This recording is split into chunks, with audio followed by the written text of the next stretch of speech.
Coucou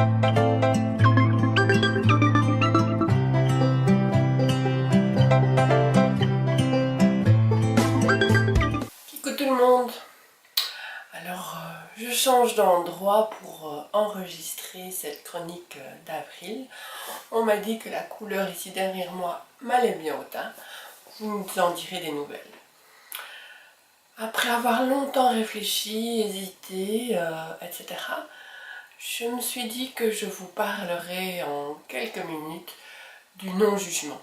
Vous allez me dire que c'est juste impossible de ne pas juger, de ne pas avoir d'avis sur un sujet ou un événement ou une situation. Et pourtant, si, avec de l'entraînement, c'est tout à fait chose envisageable. Qu'est-ce que cela signifie, le non-jugement? C'est juste observer un événement, une situation, des dires, les observer, les écouter sans réagir. C'est-à-dire de ne pas émettre de critiques, juste observer. Cela fait partie de la pleine conscience. Je vous en avais parlé lorsque j'ai abordé le sujet de la méditation.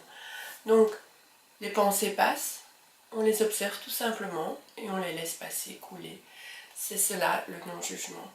C'est-à-dire qu'avec de l'entraînement et avec la mise en pratique, par exemple, aussi d'un des accords Toltec, qui est de ne pas émettre de suppositions, un événement se produit et vous l'observez. Cela vous permet de prendre de la distance, de ne pas y mettre trop d'émotions, voire d'émotions inadéquates. Je sais que ce n'est pas évident, mais cela vous évitera bien des désagréments, que ce soit dans vos relations personnelles, professionnelles ou autres, ou avec les événements qui se produisent ces derniers mois, ces dernières semaines. Le non-jugement, c'est simplement accueillir l'événement tel qu'il est, sans présupposer de quoi que ce soit, sans projeter surtout nos idées, nos avis, nos opinions, parce que cela signifie que vous le feriez, que votre voisin, votre voisine le ferait, et qu'on se retrouverait avec une multitude d'avis, d'opinions. À partir de là, comment distinguer ce qui est de ce qui serait ou de ce qui est souhaité? Vous distinguez les petites nuances? Donc, le non-jugement, c'est accueillir ce qui se passe. Et dans tout événement, il y a cet instant-là.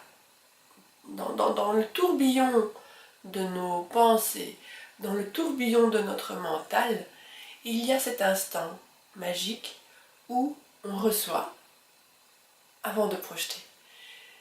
La pleine conscience vous permettra de prolonger cet instant magique, cet instant où on accueille tout simplement.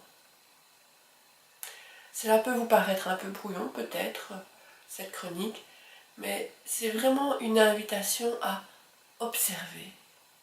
Soyez juste dans l'observation et dans l'accueil de ce qui se passe.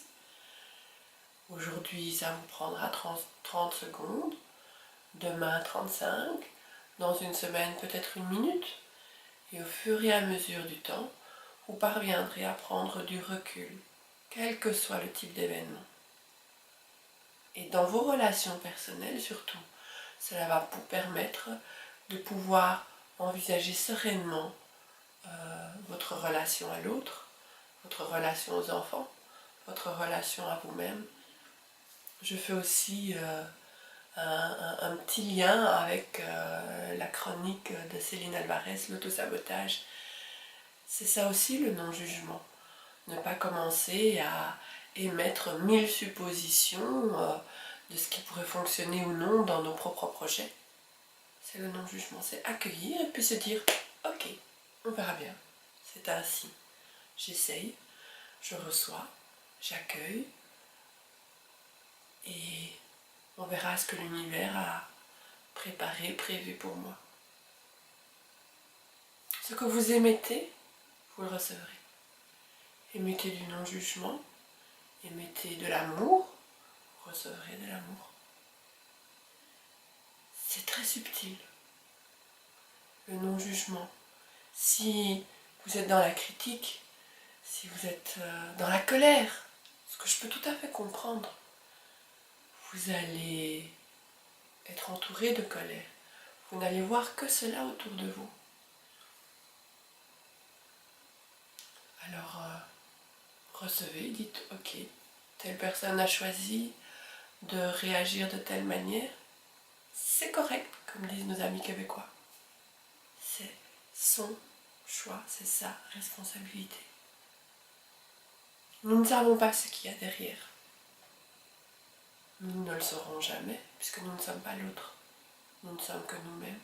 Et nous ne pouvons réagir qu'avec ce que nous ressentons. Donc encore une fois, le non-jugement, recevez, accueillez.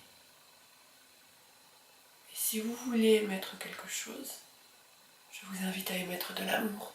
Tout plein, tout plein, tout plein d'amour. Tout plein de rire, tout plein de joie. Parce que c'est ce dont nous avons besoin. Aujourd'hui et demain. Et plus tard encore.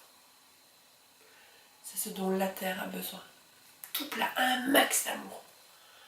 Alors, après cette chronique, prenez votre voisin, votre voisine, vos enfants et faites-leur tout plein de câlins. Et puis, prenez le téléphone et appelez les personnes que vous n'avez pas entendues depuis longtemps. Et dites-leur simplement coucou, comment ça va? Je t'aime, tu sais. C'est un mélange finalement, cette chronique. J'ai un peu laissé parler mon cœur. Voilà. Je vous embrasse très très très fort. Et puis prenez bien soin de vous. Parce que pour pouvoir prendre soin des autres, il est utile que vous preniez soin de vous. Pour être présent pour les autres, il est utile que vous soyez présent à vous-même. Je ne sais pas ce que Alice va penser de cette chronique, mais je vous aime très très fort. Je vous embrasse tous. Et vous me direz ce que vous pensez de la couleur derrière, d'accord? Bisous, à bientôt. Pour rejoindre le côté lumineux de la force, à la chaîne du Akasho, t'abonner tu dois, jeune padawan.